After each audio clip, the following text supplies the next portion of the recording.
You got it. All right, I will begin. Dear Father, we thank you for this day. Thank you for these students. Just ask you to bless our work today, Lord. In your name I pray. Amen. All right, so last time I described to you the general theory of n-dimensional problems. Basically what we found was that if we have L equal to, and today I'm going to divorce myself from the notation I used last time, all right? So just a warning. So I'm going to say L is equal to d to the n, and let's say an minus 1, d to the n minus 1, plus plus a2d squared, plus a1d, plus a naught. And so I could say that this is an element of the polynomials with real coefficients in the differentiation operator. So this is polynomials in D. And let's say that D is equal to d dx with real coefficients. So all I'm saying is that L is a constant coefficient. It's a constant coefficient differential operator is what I'm saying, okay? So in particular, I'm saying a sub 0, a sub 1, a sub 2, a sub n minus 1. These are all real numbers, all right? Given real numbers which basically describe what problem we're looking at. Our goal today is to solve this L of y. What is L of y equals to 0? L of y equals to 0. This is a constant coefficient, nth order, linear, ODE. Now, just to let me put it in the prime notation to make sure we understand each other. In prime notation, this ODE would look like what? It would look like the nth derivative of y plus a sub n minus 1, the n minus 1th derivative of y, plus a2, and we just do prime prime for the second derivative, plus a1 y prime plus a0 y. This equals to 0. That is what a nth order constant coefficient linear ODE looks like. And what I'm going to explain to you today is that if we look at it in terms of an operator equation, it gives us a way of breaking it apart into pieces and really unraveling it in a systematic and sort of, well, a systematic way. So the first order of business is to notice that these differential operators that are built from just polynomials and the differentiation operator, they behave very nicely in the sense that any factoring you can do for real polynomials, you can do for such differential operators. All right? Let me show you an example of what I'm talking about. So here, just get us warmed up on this idea. If I had y prime prime plus 3y prime plus y equals to 0, if I rewrite this in terms of differential operators, and let's say here y prime is dy dx, okay? So that could be written as d times y, d acting on y. Then in the operator notation, this is exactly d squared plus 3d plus 1. Oh, I don't want a 1 there. I want a, what did I want here?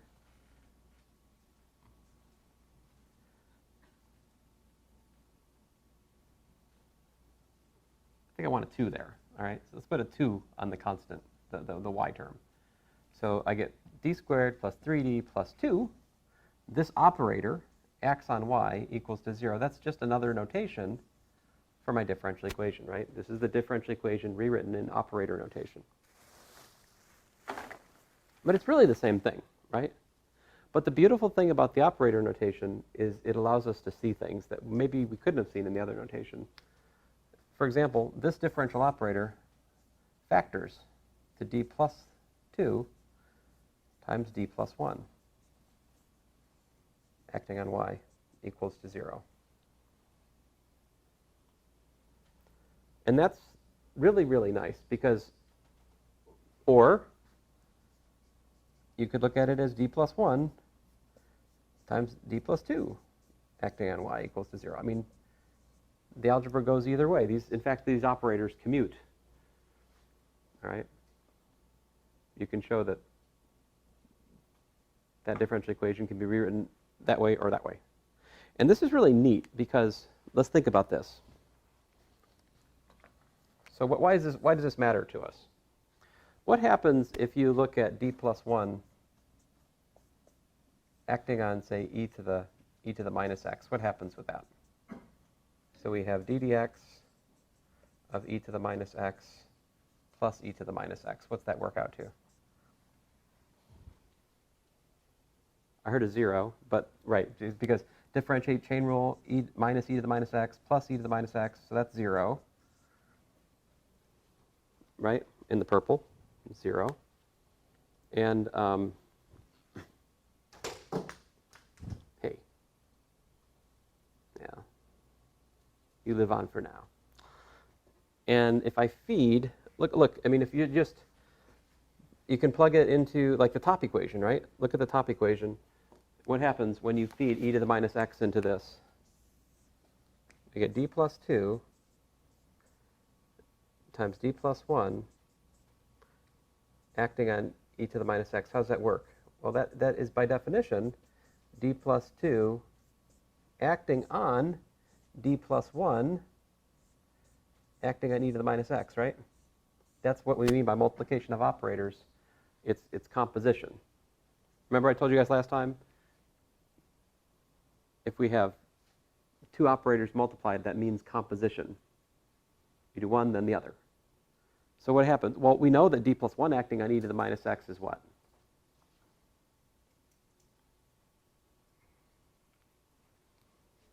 That's 0.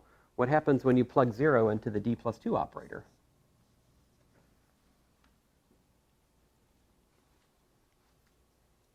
You get 0 again, right?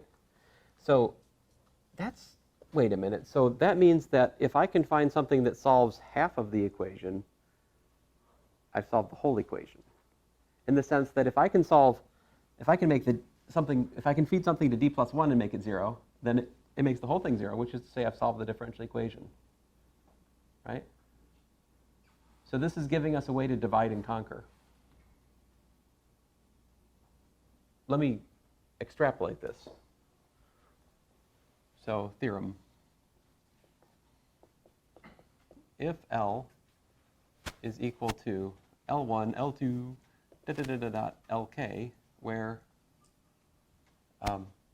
each L sub j is smooth, linear differential operator,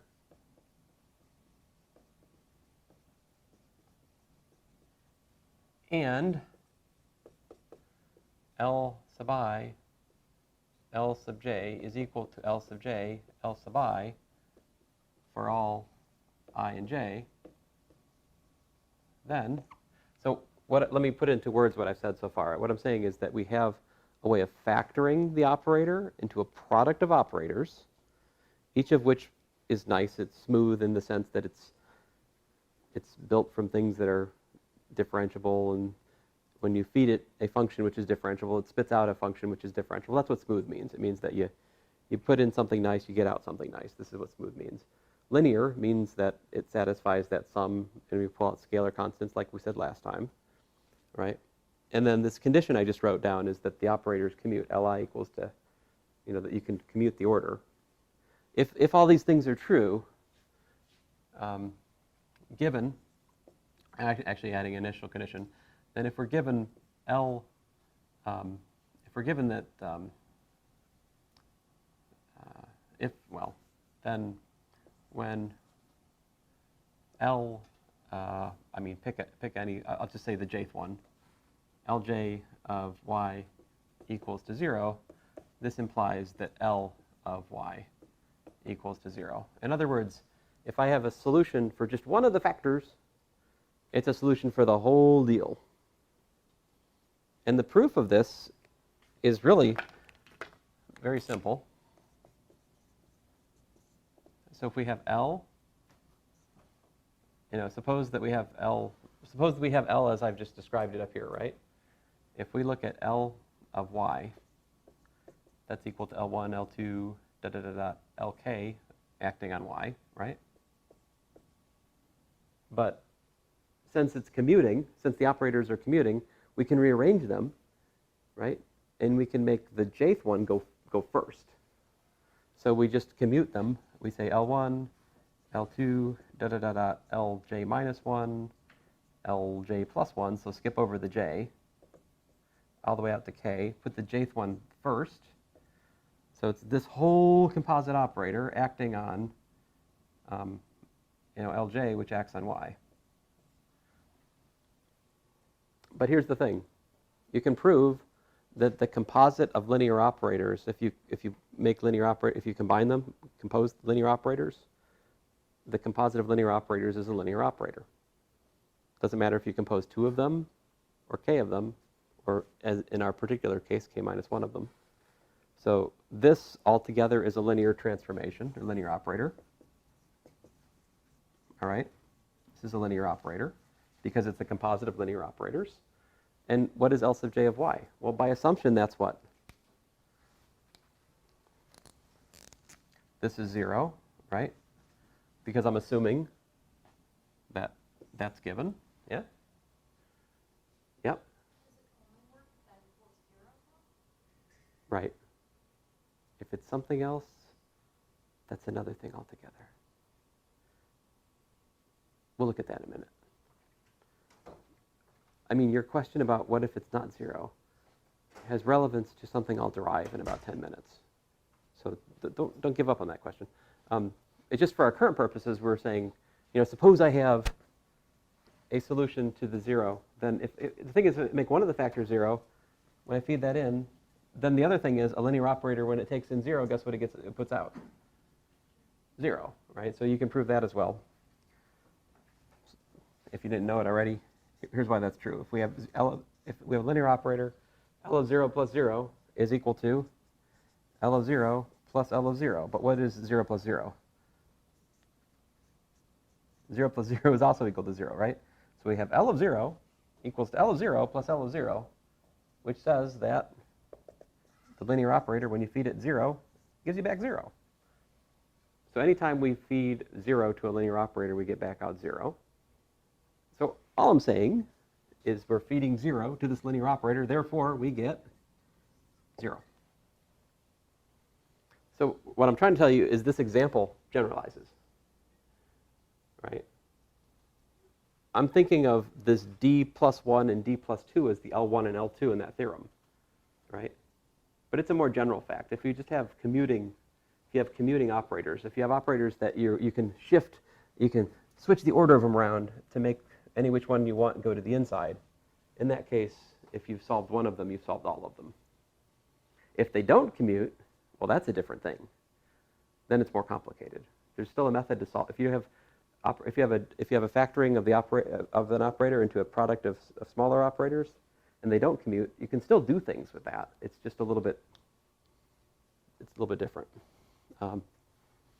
Here, let's look at an example of one where they don't commute. It's probably good.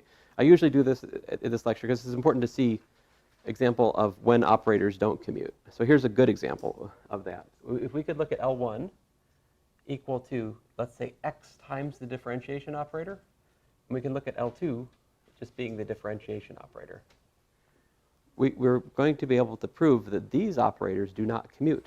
Here's how you see it. So on the one hand, L1, L2, if we act on some function y, what do we get?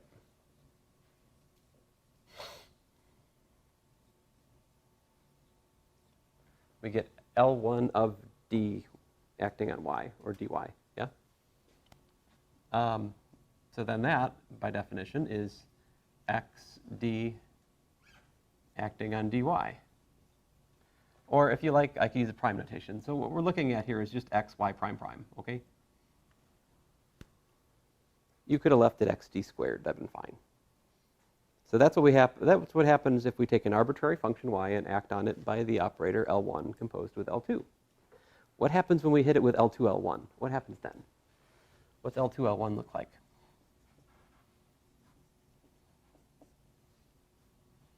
So that would be D acting on xd, which acts on y, yeah? Or let me just put it in a slightly different notation, just so it's a little bit less weird to you. D dx of x y prime is what we're looking at, right? In the notation perhaps you're more comfortable with. Look at that, we've got a product rule, because it's a product of functions of x. So we've got to do product rule. And what we got? We've got we got y prime, right? Plus x y prime prime. So in summary, peeling off the y, which was arbitrary, we have the following operator equations. Operator equations in particular, this calculation I've just done shows you that L1, L2 is xd squared, whereas L2, L1 is equal to, looks like, d plus xd squared, yeah?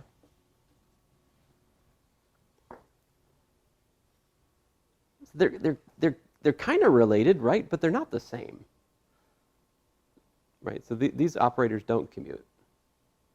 If I had a solution to, L1 of y equals to 0 or L2 of y equals to 0, it wouldn't necessarily solve L1, L2. I mean, one of those things would, but so anyway, the point is that L1 is not equal to L2. Now, by the way, point of trivia, you can define the commutator of L1 and L2, L1 comma L2. By definition, this is L1, L2 minus L2, L1. And you can see what happens when you take the difference of L1, L2 and L2, L1. What happens? The xd squared terms cancel, and you're just left with what? D, yeah.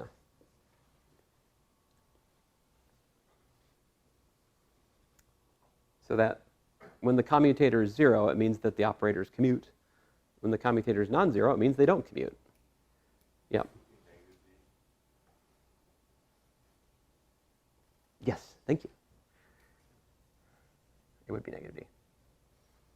So anyway, that's, do all operators commute? Certainly not, right? And it's not hard to come up with ones that don't. Here's one that doesn't.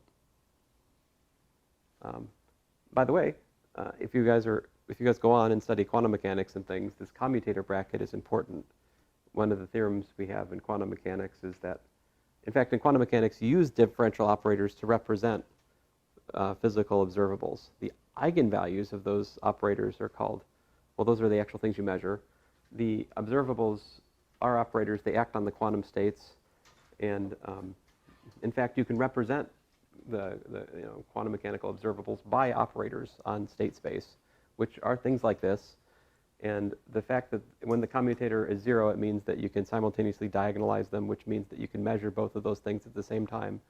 For example, you can show that the commutator of position and momentum is non-zero. That corresponds to the famous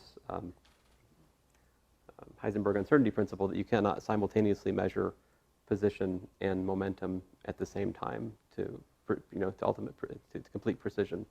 If you measure one, there's an uncertainty in the other. That is tied to the fact that the commutator of those two operators is non-zero. So this little slice of math has a much longer path, and there's many, many things that are known, and it's interesting, and it's very, very applicable to quantum mechanics, which is all I have to say. I mean, I'm not going to test on that, obviously, but I think it's you guys are something you guys should be aware of, and so now you are. Or you were texting in the last minute and you didn't hear a thing I said, and I'm fine with that too. So it's up to you. It's your education, right? All right, so for our operator, for the L given at star, right? So I'm referring to this one, this very special one, this constant coefficient one, right? one I started the lecture with, that can be factored how?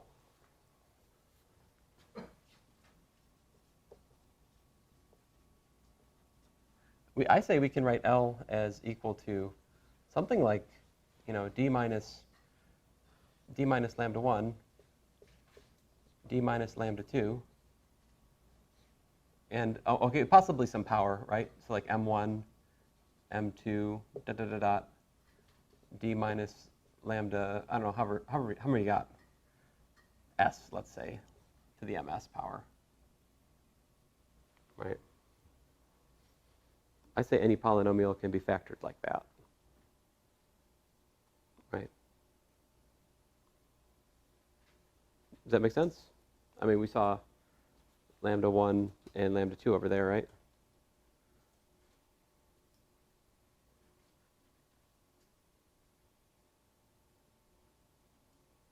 Well, it's not quite accurate, is it? What else could happen? Hey, you guys haven't anything to say. Let's go on. So you see, given that this actually is, and this is, I'm not lying, there always is a factorization of L like this, all right? So we can definitely factor L like this. So you see then, I'm thinking of this as L1, so to speak, right? This is L2, this is L sub S, right? Where M1 plus M2 plus, what do the degrees add up to? How many? It must add up to n, right? So you see, the problem of solving that differential equation becomes what? It becomes the problem of solving like one of these equal to 0. See, because if we can figure out what makes d minus lambda to the m power be 0, if we can find the solutions to that, it's automatically the solutions to the whole deal, because these are commuting operators. All right? So let's solve it. Let's solve d minus lambda to the m equal to 0. Let's see what that gives us, yeah?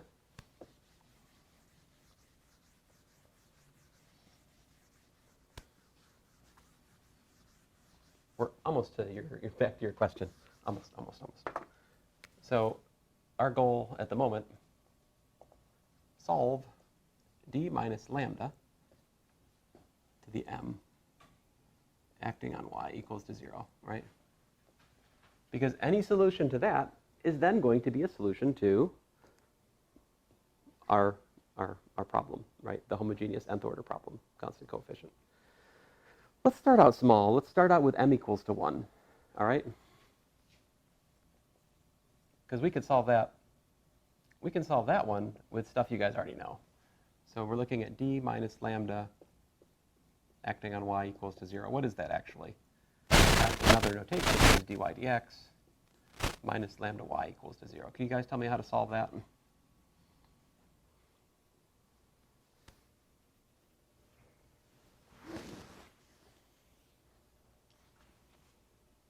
Separation of variable. I like it.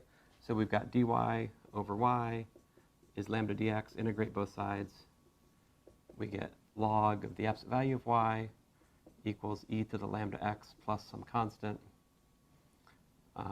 So therefore y is plus or minus e to the c. I don't know. Really? No. Is the integral of lambda times x e to lambda x? It's not. No. Lambda x, yeah? Okay. Exponentiate both sides, and that gives me a plus or minus e to the c times e to the lambda x, yeah? So, in other words, y equals, some constant c1 e to the lambda x, yeah? So there you go. That's our general solution, in fact, to the m equals 1 case. But we could have m equals 2 or 3 or 4. So what are we going to do then? Yeah? Let's look at 2. Because I think we can still work it out. So what are we trying to solve? We're trying to solve d minus lambda squared acting on y equals to 0. We want to solve that second order differential equation.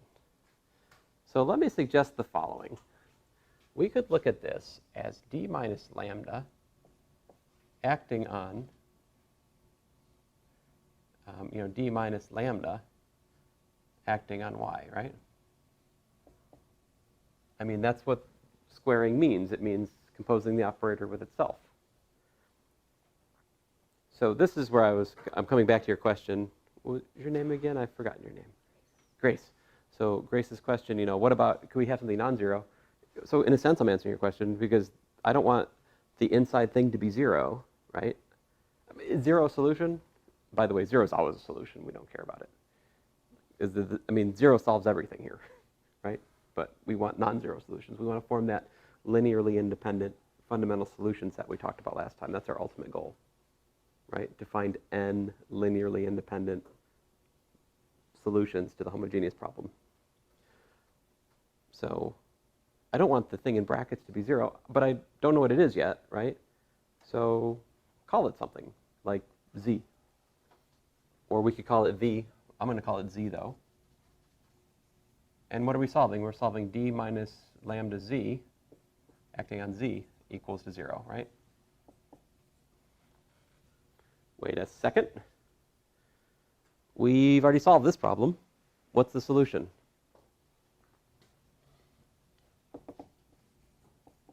C1 e to the lambda x, right? We already know that. So great. Now we just got to plug that back in to the original problem, right? Oh, wait a minute. Yeah, okay, so that, are we everybody on the same page now? What will be my next step? To undo the substitution, I write out what the substitution is again, right? So I've got d minus lambda. I'm trying to find y, right? Y equals c1 e to the lambda x. What's this?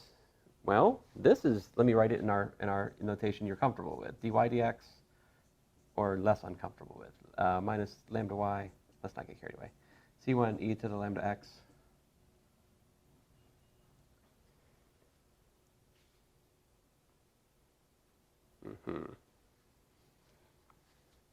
I'll allow it. All right. Sorry. What's that?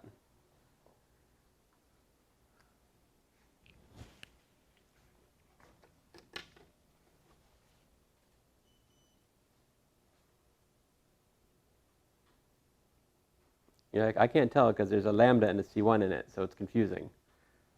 Strike that from the record. It's we could make a Pfaffian form here, but I'm looking for it's dy dx minus plus py equals to q, right? I mean, it's integrating factor method, right? This is a linear differential equation, so we can use integrating factor. What's the integrating factor? It's just e to the minus lambda x, in fact. Because here, well, anyway, let's see if it works. So e to the minus lambda x, dy dx, minus lambda e to the minus lambda x y equals c1. Because e to lambda x times e to the minus lambda x is just 1. Reverse product rule this thing. We got d dx of e to the minus lambda x times y equals to c1. Integrating, I get e to the minus lambda x y equals c1x plus c2, yeah, plus c2. Therefore what?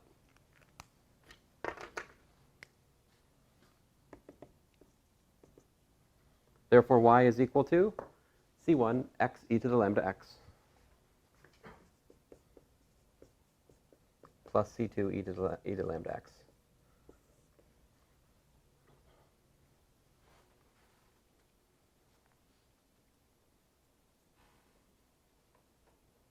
Es bueno? And then there was 3. Let's do m equals to 3. What's that look like?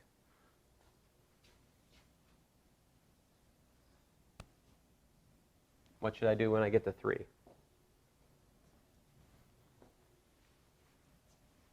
How's that going to go? We're going to look at d minus lambda on d minus lambda squared acting on y equals to 0, right? But what did we just do? We just solved. Oh, I'm sorry. I should make that. I think I want the squared here, actually, and leave the 1 inside, don't I? Let's see why I should. I think I should do it that way, because then I'm going to make a substitution again, right? I'm going to make this be z, just like I did last time, right? Make that be my z. And then we're looking at d minus lambda squared acting on z equals to 0. Therefore, by the m equals to 2 case, what's the general solution? We already just worked it out.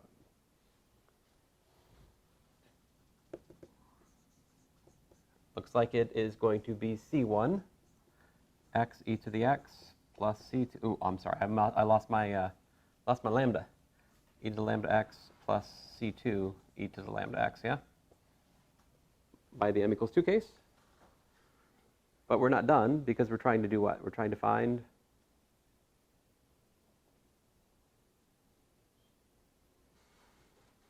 what's that?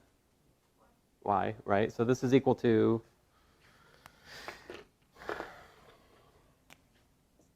d minus lambda acting on y. That's the definition of z. So what are we looking at? We're looking at dy dx minus lambda y equals to c1x e to the lambda x plus c2 e to the lambda x, which is, again, an integrating factor problem. So, in fact, the integrating factor is, again, e to the minus x, lambda x. And so we multiply by the integrating factor, and this implies that y is equal to, well, fine, I'll do one step. d dx of e to the minus lambda xy is equal to c1x plus c2, yeah? Integrating both sides gives me e to the minus lambda x. Y is equal to, well, 1/2 c1x squared plus c2x plus c3. Therefore, what's my solution? Y is equal to, well, 1/2 c1x squared e to the lambda x plus c2 x e to the lambda x plus c3 e to the lambda x.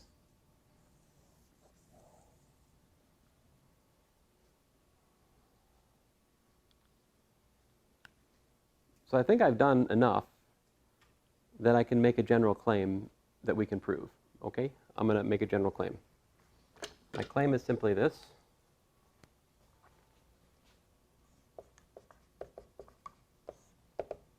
D minus lambda to the m acting on y equals to 0 has solution set. In fact, fundamental solution set.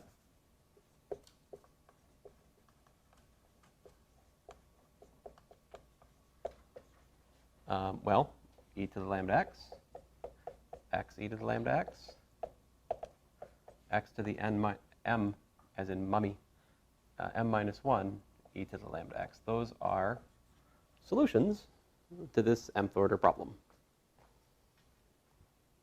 I've proved it for m equals to 1. I've proved it for m equals to 2.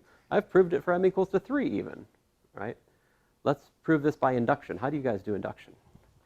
Like, we don't do induction. Well, that's fine. Just there is a math major or two here, so for their sake, suffer with us.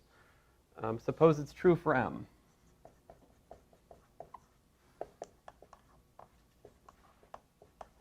All right, for some m. Right?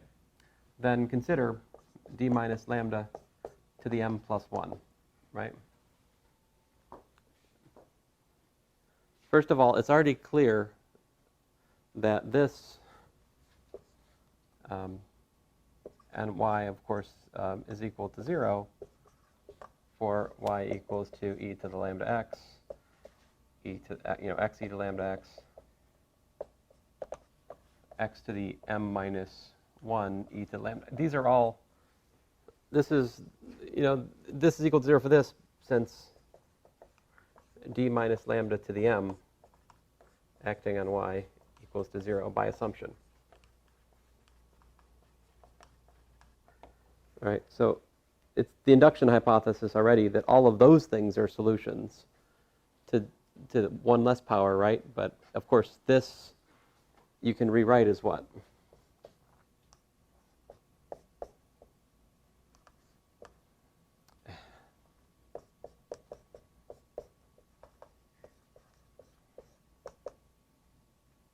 Right?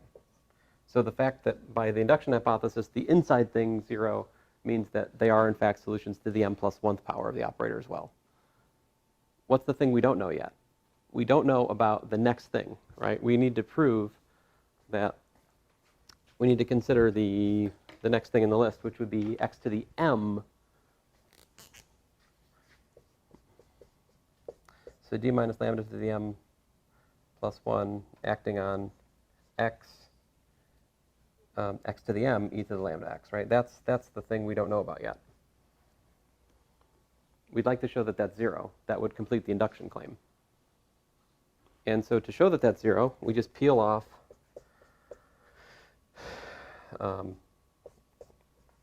one copy of the operator. We let d minus lambda act on x to the m e to lambda x, and so doing, we get, so we get the differentiation operator acting on the product, which gives us a product rule, right?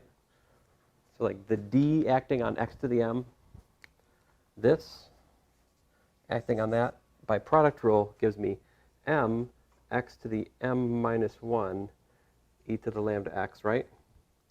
Plus lambda x to the m e to the lambda x. That's the product rule of the differentiation operator. Now, the minus lambda operator, that just means take the input and multiply by minus lambda. That's what that notation means, right? So this on that just gives me minus lambda x to the m e to the lambda x, right? You can see, though, that two of those terms cancel. All right, two of those terms cancel. And we're just left with this. But what do we know about this and that? See, by assumption, x to the m minus 1 e to the lambda x is sent to 0 by the operator d minus lambda to the m. That's the induction hypothesis. So therefore, we've shown that when we look at the m plus 1th power, we have solution set e to the lambda x, x e to the lambda x, this, and then one more, which is what we want. So that proves that m implies m plus 1 for arbitrary m. We've shown the first step. So by proof by mathematical induction, my claim is true. Okay, so that's about as proofy as it gets in here, but there you go.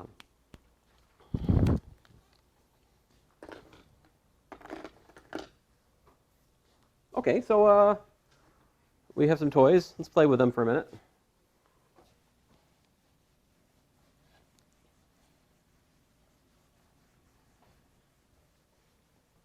Let's look at an example or two, put this into practice. So if I've got y prime prime prime plus 3y prime prime plus 3y prime plus y equals to 0, we can solve this using the things I've just worked out. In differential notation, this is d cubed plus 3d squared plus 3d plus 1 acting on y equals to 0, which, by the way, is d plus 1 cubed. This is d plus 1 cubed. Right? So basically, we identify that lambda equals to minus 1 here, right?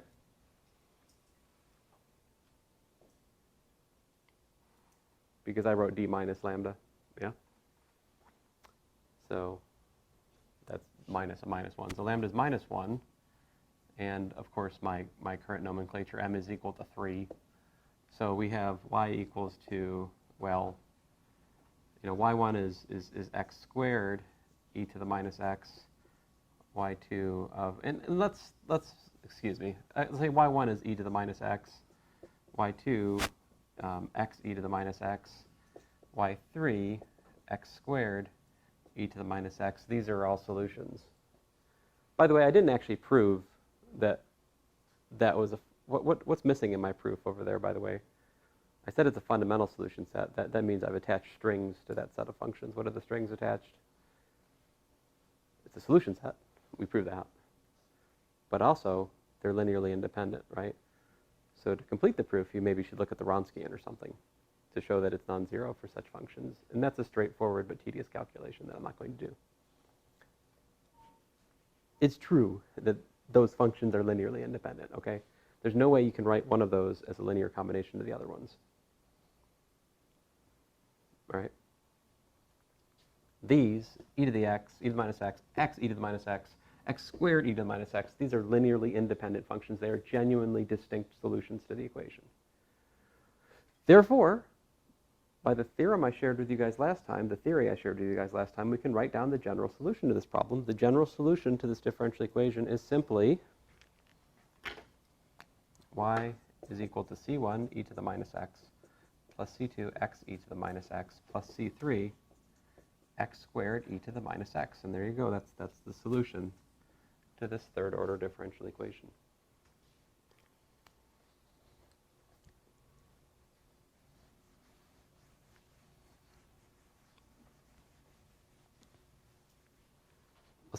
Let's try another one.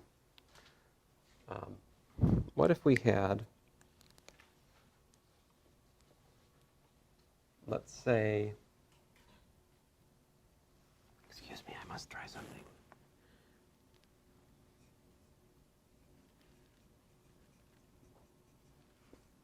Don't look.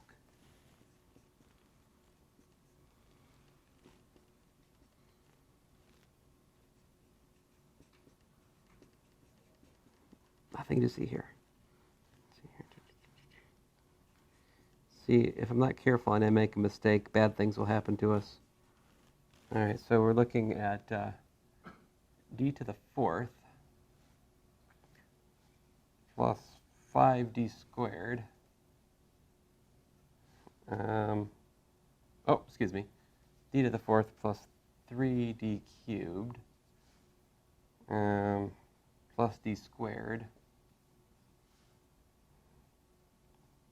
minus 3d minus 2, that guy, acting on y equals to 0.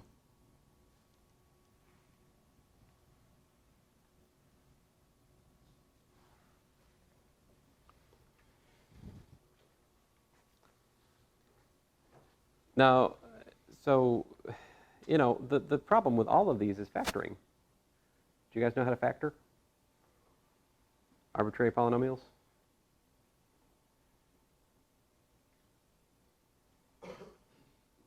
I mean, is there like a quartic formula we could look up that would tell us what the roots are and we could use that? I mean, there is, but you don't want to look it up. So I don't know. There's various strategies. So here's one way. So here's just a quick idea. If I think about the corresponding polynomial, f of x is x to the fourth, right? Plus 3x cubed plus x squared minus 3x minus 2. If I think about this corresponding polynomial, notice that f of 1 is equal to what? What's that? Oh, hey, that's 0, right? So that says that, in fact, there is an there's an x minus 1 factor in this polynomial. We can factor out an x minus 1. Anything else pop out at you? So what does that mean? That means that there's x minus 1 is factor. So tracking back, that means that d minus 1 is factor. is a factor of L, right? So if we tilt our head and squint, we ought to be able to rewrite this as d minus 1 times stuff, right? Can you guys see it?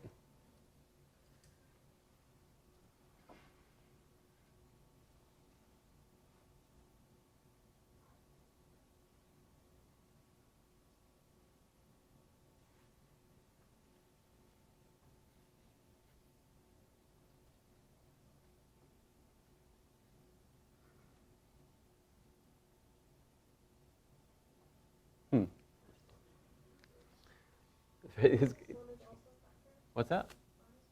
Minus 1 is also a factor? Minus 1 is also a root, so that means we can also factor out an x plus 1 with d plus 1. That's true. So the one way we could do this is just to keep trying to just look at it and just go, and see something, right? Is there another method that will allow you to do the algebra here? Some kind of systematic, yeah.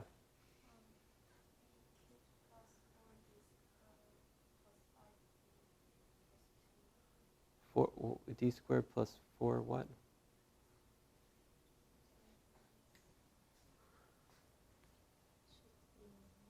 Oh, yes. But how do we find that? I'm not rejecting. Thank you. But how did you find it? What did you do? I don't know how to explain it, but I learned it. You learned it from your country. Synthetic division. Oh, them's fighting words for me. But so I don't do the synthetic division. But but you guys also told me that. Let's make our life easier. So you also noticed that f of minus 1 was 0, right?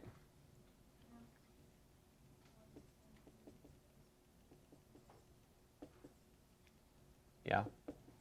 So that says that d plus 1 is also a factor, which means that we can be looking for, we can actually factor out a d minus 1 times d plus 1 from that polynomial, right?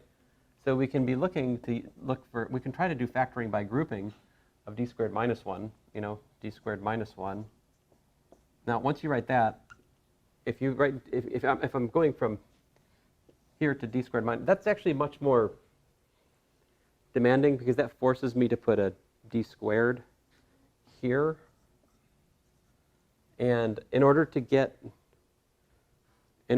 that 2, I have to put a plus 2 over here, I think, right? If you just think about the logic of it, if there's a d squared minus 1 factor, it forces you to put a d squared there. It forces you to put a 2 there. So really it boils down to finding what does that middle piece have to be, right? So what happens with the middle piece? Fill in the blank for me here. What's that got to be? You notice that we're getting a plus 2d squared from here, right? And we've got plus 2d squared minus d squared. That gives us a net of d squared. Woohoo, good, right? We got the right d squared. D cubed, do we got the right d cubed? Uh-oh. Oh, we have to put 3d there because that's the only way we can get this, right? So this is the kind of attack you can use for large polynomials. Find some roots, determine what has to be a factor, and go from there. You guys do long division, synthetic division, but I'm not going to help you with that. Yeah? I was just trying to get d squared, or I was trying to get the sign with it. We're trying to factor the polynomial through whatever means necessary. So, I mean, let's be honest, for your quiz, which will be chock full of this junk, right? Like quiz 2 is going to have this in spades, this kind of stuff. What can you do on the quiz? Did I hear cry? No? I mean, unless Wolfram Alpha makes you cry, but I mean, if you any computer algebra system, certainly Wolfram Alpha, you plug in a polynomial, it's going to tell you how to factor it, right? There is technology to help us with this, but you do have to take a test where you don't have a graphing calculator, right? And so you need to think about some skills that you want to build up, right? I mean, part of the point of this course actually is for you to learn algebra. You're like, what? I thought that's what they told me in calculus. It's still true here. You're still learning algebra. Personally, let me tell you a story. Personally, I took college algebra because I I didn't do math over the summer and didn't do well on placement test. I ended up in college algebra at my community college. So I took 3/4 of that, which was awesome, a lot of fun. I took trigonometry in the quarter system, I think it was. Maybe it was a semester, I forget. Took Calculus 1 as independent study with a lady who had not taught calculus for like 10 years. That was not good. I mean, it worked, but then I took Calc 2 at Appalachian State from Dr. Lane, and he worked for NASA before it was NASA. Really interesting guy. I went to his office hours. My first question for him was, what's an exponential function? Now, admittedly, I had been told before. I should have known, but I really didn't know at that point, which is sad. But he did not kick me out, and he helped me. And by the time I was done with Calc 2, I more or less knew how to integrate stuff. Took Calc 3 as an independent study. And so I took differential equations my first semester at NC State as a transfer student. And that was the place where I learned how to complete the square. So so are there bits of algebra you're missing? I mean, I'm assuming yes. At least it was the case for me, right? Because you guys know workarounds, right? People tell you something, you're like, I've already got a way, I don't want to learn it, right? And so some of you, at least I was such a person, it finally dawned on me in differential equations, completing the square is not that hard. I don't have to memorize a procedure somebody else tells me. I have to understand what it is and make that algebra happen for myself, right? So take ownership of your algebra. In the end, it'll be a better life for you because you are in a major which requires algebra in your higher courses, right? Let me put it in different terms. If professionally someone becomes aware of the fact you can't do algebra, I don't know, it seems like it could be awkward for you. I don't know. I mean, I'd like to think we live in the world where people do not bask in their inability to do high school math. But anyway, okay. Story over. So y equals to 0. This can be factored though, right? So this is d plus 1, d minus 1, d plus 1, d plus 2, right? So the point of this example was that there's a hidden interlinking of these there's something hidden in here, which is that there's 2 d plus 1s, right? So you've got, d plus 1 squared, d minus 1, d plus 2, y equals to 0. So your goal in these kind of problems is just to find a complete factorization of the polynomial into nice and tidy, distinct terms. Like you can't ignore the fact that there's 1 and 1 there. You got to put them together, got to group them. Once you do that, the thing we just proved takes over, and you can write down the solution set. So the solution to this is this. Y is equal to c1 e to the minus x plus c2 x e to the minus x plus c3 e to the x plus c4 e to the minus 2x. And there you go. We just solved a 4th order constant coefficient differential equation without so much as doing an integration. Just algebra, right? Like, well, it's kind of tricky algebra, but yeah, just algebra. Okay, so what's the lie in what I'm doing right now? There must be some, this is too good to be true. There must be something else, right? What have we not seen yet? What does appear in real problems, like a spring. You take a spring and a mass and it goes back and forth. Or you go over a bump in your car, right? And there's a spring, it's in a can of oil. It's damped, a damp spring, right? And as you hit the bump, your car, it doesn't keep springing forever, right? It kind of springs, damps out, right? Those are solutions to second order differential equations that involve what? Sine, cosine, exponentials. Where's that in this story I'm telling?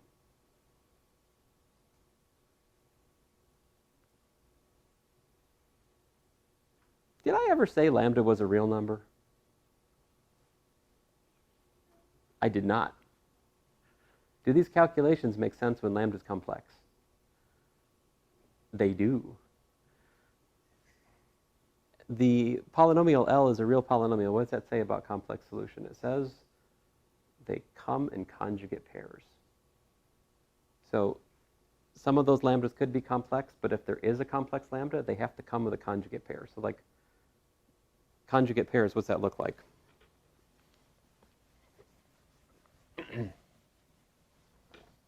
So just to be clear, if you have d minus lambda, you also have a d minus lambda conjugate.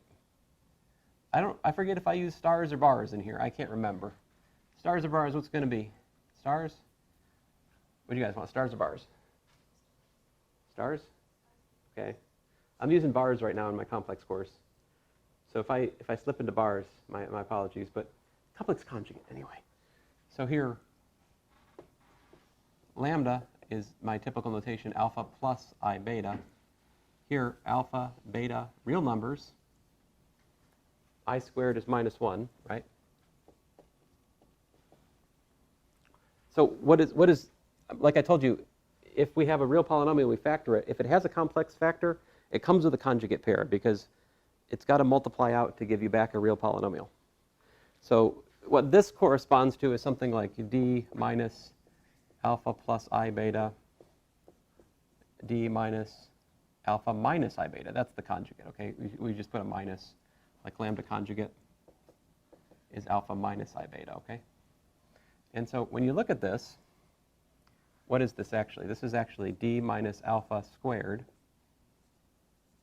plus beta squared. So this is, signature of having a lambda equal to alpha plus I beta and a lambda equals to alpha minus I beta. When you put those two factors together, you get this, what's called irreducible quadratic factor. So if you wanted me to write an explicitly real factorization of the operator, I could say, you could say, well, I don't like this. I don't like this, some of these lambdas can be complex thing. I'd be like, okay, fine. Then these are all real, and what else is there out there? There are these sorts of things. D minus alpha 1 squared plus beta 1 squared to the, let's say, P1. And then you've got d minus alpha 2 squared plus beta 2 squared to the P2. D minus alpha, I don't know, I need a letter here. Let's say t squared plus beta sub t squared to the pt. Where now what's the story? m1 plus m2 plus ms plus p1. Well, is it plus p1? What's the order? I mean, these clearly have order m. What's the order of this thing? If we're taking a quadratic and raising it to the p power, it's actually, this is a 2p1 order polynomial right here. So we'd say plus 2p1 plus 2p2 plus 2pt, this is equal to n. So that, okay, fine, you got me. That is the explicitly real general factorization of L. You've got a bunch of linear factors repeated. You got a bunch of irreducible quadratic factors repeated, right? That's it. So the question is, what does the solution set look like for the blue piece? All right? So I'm going to explain that to you now. It's not bad. It really just rests on the following bit of math.